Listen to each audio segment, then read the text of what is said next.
Yo, this is W Soul 13 bringing you Raid Shadow Legends. Coffee time. Cheers.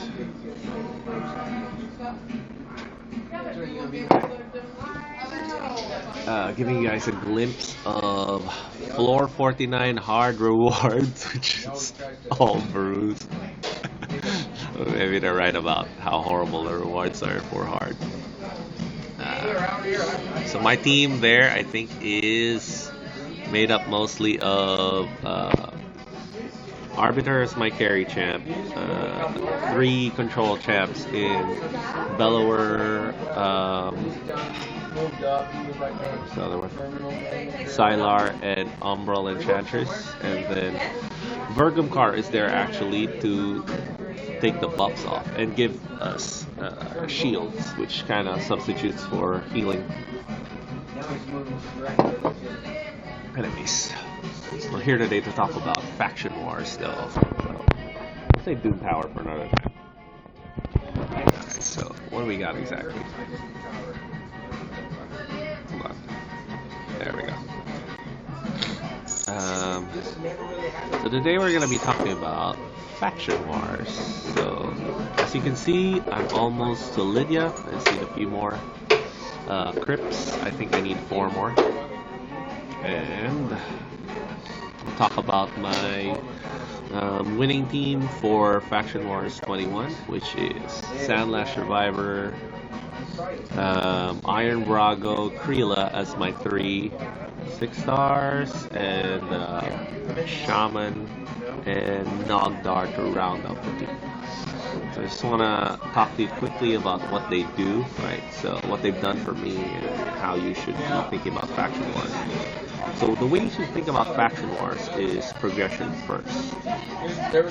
And by progression first, I mean Sandlash for me was built solely because of progression. So I use Sandlash with Sepulchre Sentinel to get my Nightmare Clan boss. 3 key, 4 keys earlier, right? Allowed me to farm up a lot of shards, a lot of potions. Just kind of eases your grind into the game. And then the next one I brought up was Kreela. Why did I take her off? Kreela, I used her in my budget unkillable team, the ally attack variant. So she's actually built for budget unkillable, which means she doesn't have any regen type equipment on her, which is a little bit tricky on a team like this because I don't have a healer, as you can see. I'll explain to you how that works. It's possible to go through Faction Wars without a healer. And then Iron Brago, alright. I brought him up mostly for Faction Wars. So he would be a Faction Wars only champ for me. Because by the time I got him, I was already at the point in the game where I didn't really need him that much. But now that I'm trying to finish off Faction Wars, I brought him up and he's paying off. I haven't even maxed him out yet, so he's already gotten me through.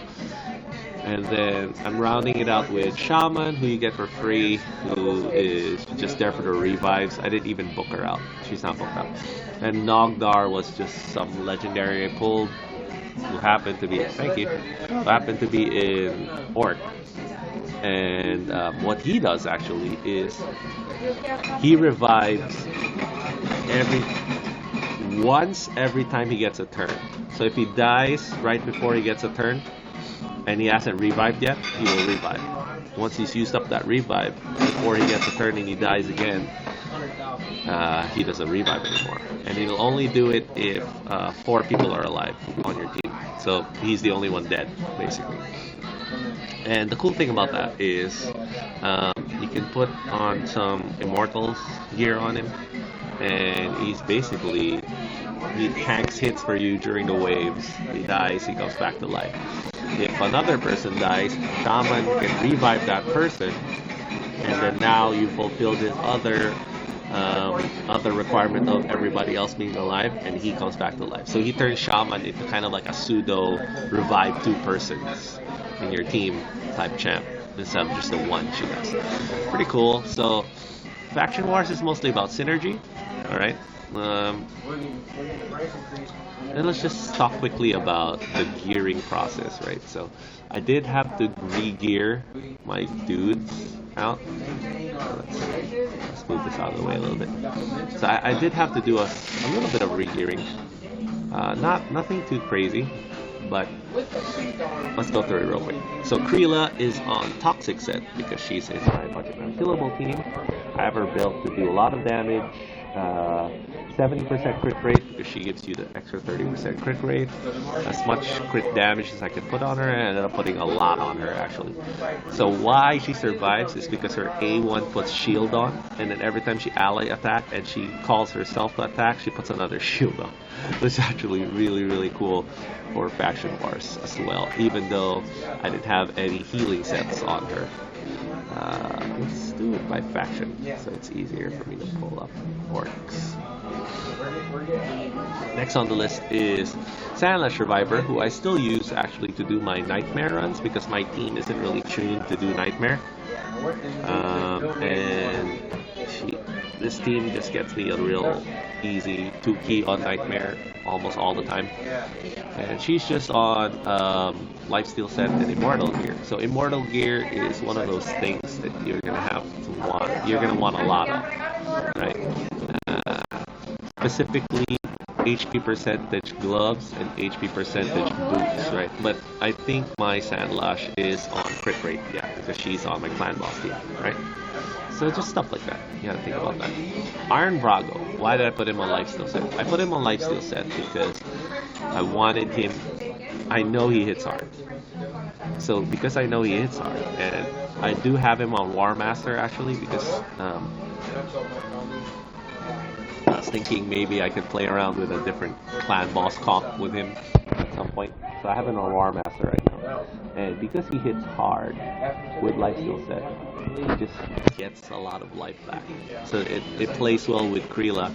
And the thing I did different with him for the boss specifically for Nightmare was I put him on Deterrence, which the final boss for Orc puts True Fear out. So this gives me a 20% chance times the number of fears put out there, I guess, to have a counter attack which brings his HP back up to full, or tops him off, or gets more damage out. So the thing I had to do with the Orc boss, he's the boss that does the HP swap right before he dies. I've had to up his damage a little bit. So what I did was I gave him an extra crit damage set. It's still low, crit damage is still low, but crit rate is pretty good. I didn't want to rely on Kreela's plus 30% crit rate for Faction War specifically because the boss steals your buffs. So that's another thing. You just kind of have to play around how he does his turns. And then Shaman is on regen set because she's only a level 50. If you could get your guys up to 60, of course, it's gonna be easier, right? And it's easier to keep them alive even with just Immortal set. But regen set is really, really good. So to give you guys a good idea of how big a difference it is between regen set and Immortal set, regen set gives you 15% a turn for 4-piece set. Immortal set gives you 3% per turn for a 2-piece set. Although you don't get the 15% HP thing, you can get around that pretty easily with blips and stuff. So what you're really doing here is you're looking at 3 Immortal sets times 3, that's 9% per turn versus 15% plus 3%, right? If you're doing regen in Immortal set, which is 18% per turn. You're basically getting double the healing, right? If you have regen set on. Regen set is really good. You should farm for it. If you have any, put them on your champs that you don't want to die. In Faction Wars, your Reviver, like Shaman over here. And Nogdar, I just have him on HP percentage here, right? So I just want him a high HP, high enough, so that when he revives, he has a good chunk of HP left, good speed. So I just wanted to brush up on how you're supposed to gear for Faction Wars, the stats you're looking for. So you're mainly looking for things like speed, right? HP percentage main stat on gloves and chest. HP percentage main stat on boots and speed on boots, right? You're looking for things like resistance, accuracy, speed. So for Faction Wars, building for accuracy is not really that important for most cases, right? You don't need it to get through, but building for accuracy can be very important, right? So a good example is somebody like Iron Brago right here. I have him on 188 accuracy with a defense banner, right? So that just ups his damage, and I'm not sacrificing much for accuracy because I have accuracy rolls on the gear. You know? So if you have accuracy rolls on the gear, it helps, right? There we go. So I got a good accuracy roll there. I have accuracy on his amulet, right? So things like that. That's how you build for Faction Wars, right? Kreela used to have accuracy on her because I didn't need it for a clan boss, so I had to give her a accuracy banner. This is only for Faction Wars as well, alright? So that's how you should approach Faction Wars, okay? And see you all next time.